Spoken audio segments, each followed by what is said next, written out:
નમસ્કાર દોસ્તો, શાંતિશ્રમ ન્યૂઝમાં આપનું સ્વાગત છે। વડગામ તાલુકાના સૌથી વધુ ગામડાઓમાં 40 વર્ષથી સિંચાઈના પાણી માટેની સમસ્યા હતી। આ વિસ્તારમાં સિંચાઈના પાણી માટે વર્ષોથી ખેડૂતો પાણીની માંગ કરી રહ્યા છે।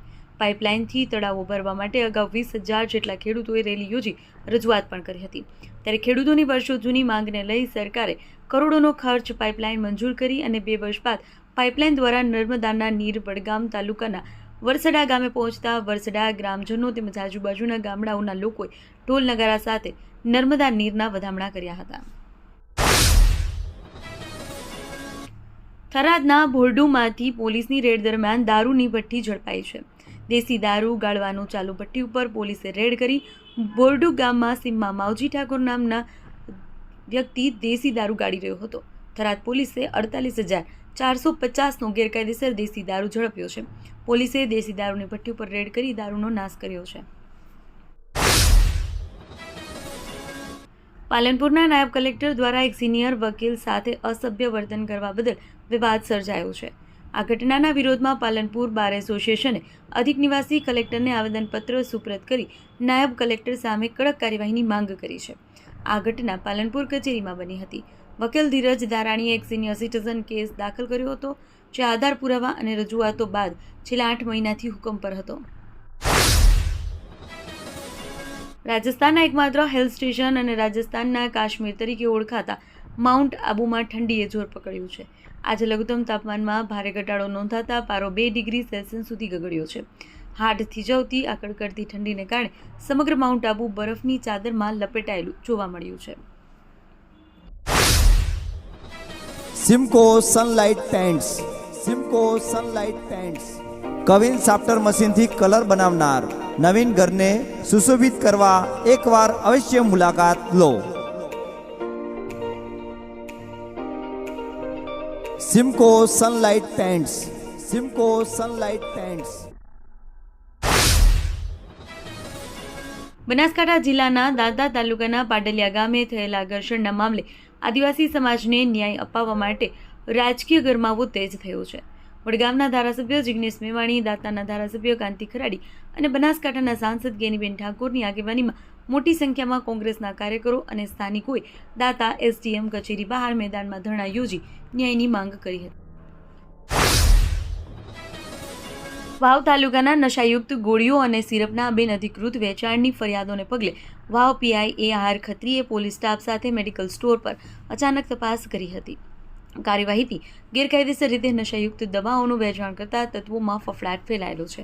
છેલ્લા કેટલાક સમયથી વાવમાં અમુક મેડિકલ સ્ટોર પર ડોક્ટરના પ્રિસ્ક્રિપ્શન વિના નશાયુક્ત સિરપ અને ગોળીઓનું ખુલ્લામાં વેચાણ થતું હોવાથી વ્યાપક ફરિયાદો હતી। આ બિનકાયદેસર પ્રવૃત્તિના કારણે યુવાધન નશાની લતમાં ફસાઈ રહ્યું હોવાની ગંભીર બાબત પોલીસના ધ્યાને આવી હતી। થરાદ નગરપાલિકા દ્વારા શહેરમાં દબાણ હટાવવાની કામગીરી સતત 3જા દિવસે પણ ચાલુ રહી હતી। આ કાર્યવાહી અંતર્ગત મુખ્ય બજાર વિસ્તાર અને શાકભાજી માર્કેટમાં માર્ગ તથા જાહેર સ્થળોને અવરોધરૂપ દબાણો દૂર કરવામાં આવ્યા હતા। નગરમાં ચાલી રહેલી આ ઝુંબેશ અંગે બનાસકાંઠા જિલ્લા શિક્ષણ સમિતિના પૂર્વ ચેરમેન માંગીલાલ પટેલે પ્રતિક્રિયા આપી હતી। તેમણે ચિંતા વ્યક્ત કરતા જણાવ્યું કે શહેરના વિકાસ અને સફાઈના નામે લારી ગલ્લાવાળા, પાથરણાવાળા જેવા નાના વેપારીઓને પાયમાલ કરવામાં આવી રહ્યા છે। આનાથી રોજનું કમાઈને રોજનું ખાતા લોકોને ભારે નુકસાન થઈ રહ્યું છે। દાંતા તાલુકાના પાડલિયા ગામે જમીન વિવાદને લઈ સર્જાયેલી હિંસક ઘટના બાદ આદિવાસી સમાજમાં ભારે રોષ જોવા મળી રહ્યો છે। 13 ડિસેમ્બરના રોજ બનેલી આ ઘટનાની સત્યતા જાણવા અને પીડિતોને ન્યાય અપાવવા માટે આમ આદમી પાર્ટી ડેડિયાપાડાના ધારાસભ્ય અને આદિવાસી નેતા ચેતર વસાવા પાડલિયા ગામની મુલાકાતે પહોંચ્યા। તેમની આ મુલાકાત દરમિયાન હજારોની સંખ્યામાં આદિવાસીઓ ઉમટી પડ્યા, જેણે એક વિશાળ જનસભાનું સ્વરૂપ ધારણ કર્યું।